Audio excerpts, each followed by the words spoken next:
मानवता का सबसे बड़ा धर्म ग्रंथ यदि है तो उसका नाम संविधान है। यहाँ पढ़ने का शूद्रों का अधिकार नहीं था, महिलाओं का अधिकार नहीं था, तो माता सावित्री बाई ने इसके लिए संघर्ष किया। उनको गोबर से मार खाना पड़ा, झाड़ू से मार खाना पड़ा, घर छोड़ना पड़ा, और उन्होंने व्यक्तिगत पुत्र पैदा न करके शिक्षा रूपी गर्भ धारण करके बाबा साहब भीमराव अम्बेडकर जैसा पुत्र पैदा किए। तुलसीदास ने कहा है कि ढोल गमार शूद्र और पशुनारी ये सब है ताड़न के अधिकारी। तो महिलाओं को यहाँ के जो तथाकथित लोग हैं वो छूत बना करके शूद्रों को केवल पिटाने का अधिकार दिए थे।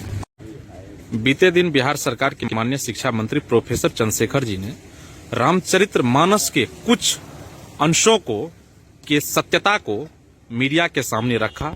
उसी पर पटना की कुछ महिलाएं माननीय विधायक जी के आवास पर आए हुए हैं। आइए देखते हैं कि ये महिलाएं माननीय विधायक जी के बयान पर और रामचरितमानस के वो जो कुछ अंश है उस पर क्या अपनी प्रतिक्रियाएं देती है। हम तो पहले माननीय शिक्षा मंत्री जी को बहुत बहुत साधुवाद देते हैं, और मानवता का सबसे बड़ा धर्म ग्रंथ यदि है तो उसका नाम संविधान है। और जो बातें अभी चल रही है तो मैं महिलाओं के जो बारे में है उस पर कहना चाहती हूँ कि कहा गया है, तुलसीदास ने ही कहा है कि ढोल गमार शूद्र और पशुनारी ये सब है ताड़न के अधिकारी। तो महिलाओं को यहाँ के जो तथाकथित लोग हैं वो छूत बना करके शूद्र बना करके शूद्रों को केवल पिटाने का अधिकार दिए थे। और ये जो संविधान बना तो फिर जब विधान पहले का सही था ही तो फिर संविधान बनाने की आवश्यकता क्यों पड़ी। तो बाबा साहब भीमराव अम्बेडकर से पहले हमारे हजारों महापुरुषों ने इस विधान से शोषित होकर के, पीड़ित होकर के, तंग और तबाह होकर के जान गंवाया, लोगों को जगाया। और जब बाबा साहब भीमराव अम्बेडकर आए उनके पहले ज्योतिबा राव फूले, उनसे पहले यहाँ जो सावित्रीबाई फूले, यहाँ जो स्थिति था, यहाँ बिहार जो है ये बुद्ध की धरती है। और जब बुद्ध ने सारे लोगों को कहा कि जितना भी बड़ा विषमता है उसका कारण अज्ञानता है, और उन्होंने ज्ञान की बात कहा तो ये भारत विश्व गुरु कहलाया।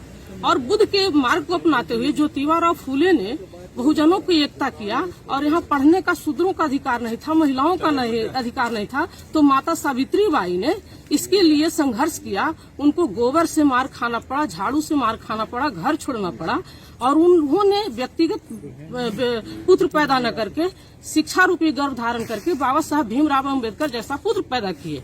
और तब उन्होंने कोलंबिया विश्वविद्यालय से पढ़ करके संविधान जैसा ग्रंथ लिखने का काम किया।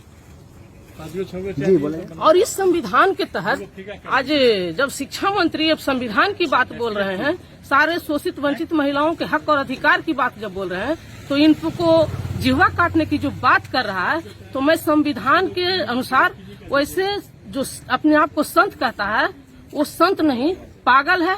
और उसको या तो पागल खाने में कैद किया जाए या तो देश के बाहर किया जाए, और यदि वो मानसिक सही है तो उसको फांसी की सजा दिया जाए। लोकतंत्र में सबको अपनी बात कहने का अधिकार है। बिहार सरकार के माननीय शिक्षा मंत्री ने अपनी बात कही, जो पीड़ा थी बहुजनों की उसको व्यक्त किया उन्होंने।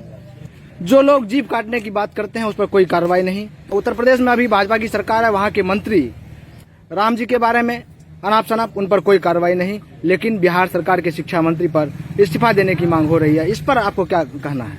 मैं तो कहूंगी कि 2024 के केंद्र के शिक्षा मंत्री प्रोफेसर चंद्रशेखर जैसे बनेंगे और भारत में एक समान शिक्षा लागू होगी, और तभी देश का कल्याण होगा। और जो ऐसे पाखंडी लोग जो यहाँ के जुल्मी शासन फिर लाना चाहता है, महिलाओं को किस तरह से दासी प्रथा झेलना पड़ रहा था, महिलाओं को जिल्दा जलने के लिए मजबूर किया जा रहा था, यहाँ के दलित लोगों को सड़ा हुआ मांस खाने के लिए मजबूर होना पड़ता था, और जिस तालाब में एक कुत्ता पानी पीता था उसमें एक इंसान पानी नहीं पीता था, उसी हालात में फिर लाने की कोशिश है।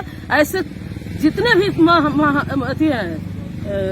संत लोग जो अपने आप को कहते हैं, ये लोगों को देश से बाहर कर देना चाहिए या फांसी के फंदे पर लटका देना चाहिए, जो चंद्रशेखर जी को जीभ काटने की बात कहा। क्या आपको लगता है कि देश के सभी लोगों को जो ये विवादित बयान जो कह रहे हैं सत्य बात को भी, पर प्रोफेसर चंद्रशेखर जी के साथ देशवासियों को खड़ा होना चाहिए?